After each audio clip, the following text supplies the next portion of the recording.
Hello everyone and welcome to the Void Between Reality and the Land of Hackin' Nerds. My name is Brian, aka He of the Void, and today we are going to be taking a look at the Studio Series Voyager class Rise of the Beast Cheetor. I realized I haven't done a ton of movie toys, and Rise of the Beast is my favorite of the live action movies, so for the next 4 Mondays we're doing the Maximals, because God, I loved Rise of the Beast. My favorite, like I said, my favorite of all the live action movies. Great action, great story, great character design. If you didn't get weak when Optimus Primal told Cheetor and Rhinox to maximize, you are truly dead inside. So yeah, here we go. We have Cheetor here as he appeared in the Rise of the Beast movie. And first things first, we will give you the customary look at Lay Noggin. Yeah, it's a good noggin. It's a good noggin. I don't remember how accurate to the movie this is, because I haven't seen it in a little bit. But just a heads up with the Maximals. Basically, the toy designs were made before the movie designs. They had a rough idea of what the movie was going to do, but they made these, and then there were some redesigns in the movie. But nothing too dramatic or drastic. But good head sculpt nonetheless. Going into posability, we have a ball joint at the head, rotation at the shoulder. Can do sort of a butterfly joint, but that's more or less for transformation. But it is nice to have that. Bicep swivel bend at the elbow. You have some wrist articulation, but that is more or less for transformation. You have to lift up this little butt flap to get to the waist articulation, but he can go 360. Can kick forward that far, back that far, and can do the splits. This is a little crooked. We'll just move that. So I keep knocking his accessory all over the place. Sorry about that, folks. Bend at the knee and sort of a toe bend, but not too much. But so decently posable. Speaking of his accessories, he does come with these two spear stave things, which he can hold in either hand, like so. Or you can have him Darth Mauled up, as I keep knocking him over. Sorry, Cheetor. But it isn't the strongest connection, so they will... Of course they're going to behave on camera. My life. So, let's go ahead and get into transformation. We'll take those out of his hand. Then we will fold down... First, take these arm panels and fold them back, like so.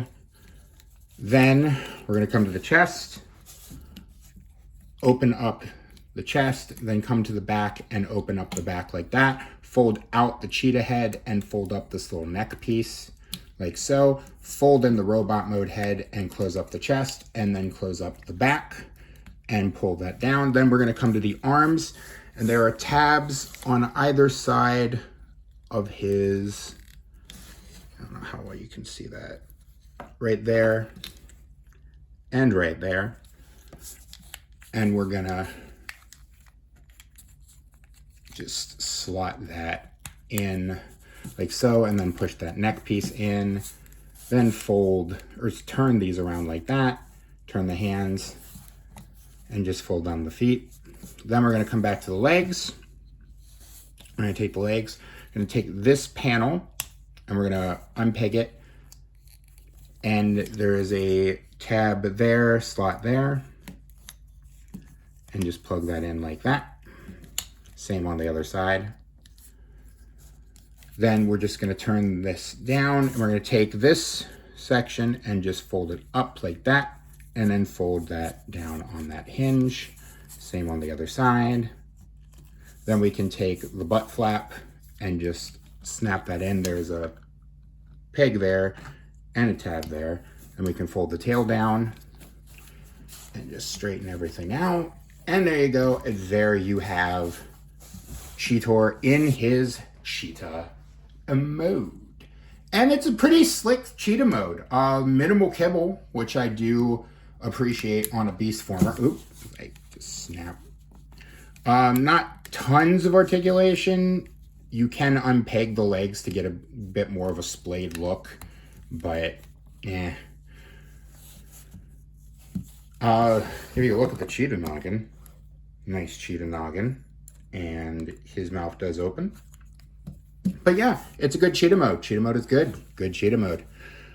My one complaint with the figure is it is very flat and it is a little bit compact. Like, I wish there was a bit more definition on the chest, and I'll talk about that more when we get back into robo mode for final thoughts. You can store his stabs on the back like so. That's decent weapon storage, but yeah, is what it is. So we'll go ahead and get him back into cheetah mode, or not cheetah mode, robot mode, and then I'll give you my final thoughts on the figure. We're going to fold up the butt flap, then straighten out the legs, then take these panels, unpeg them, and then just snap them down like so. Straighten them up like that. Raise the camera a little bit. Then we'll unpeg the arms and just fold them down. Take these panels and fold them around like that. Just straighten everything out. Fold up the little claws. Then we're going to come to the chest, open the chest, fold out the robot mode head, fold that back, make sure that neck piece is all the way in, and then just, I missed something. There we go. Then you can just fold the tail up like that. And there you go. There you have Cheetor back in his robot mode. And I do like this figure. Final thoughts on the figure. Like I said, it does feel a little two-dimensional. I wish there was a bit more definition, I guess, in the sculpting. But it is a decent figure and definitely something to pick up if you have the chance. Most of the Rise of the Beast stuff is out of the stores with the stuff that people would actually want. But if you can find this figure at a good price, go ahead and pick them up, especially if you're like me, who loved Rise of the Beasts, as well as was just a huge beast. If you're a Beast Wars fan like I am, you're going to want to pick the Maximals up. They were really well done in the film.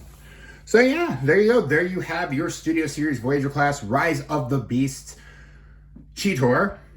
I'm asking you to like, comment, and subscribe. Check out all my links down below for all the places you can find me and support me. Please remember that this coming weekend, Saturday the 14th, I will be attending the Maryland Toy Expo.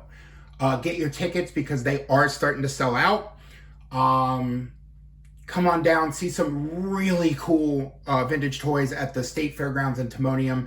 Meet some cool people, see some cool shops, and you might have a chance to meet your favorite autistic nerd reviewing toys in his basement.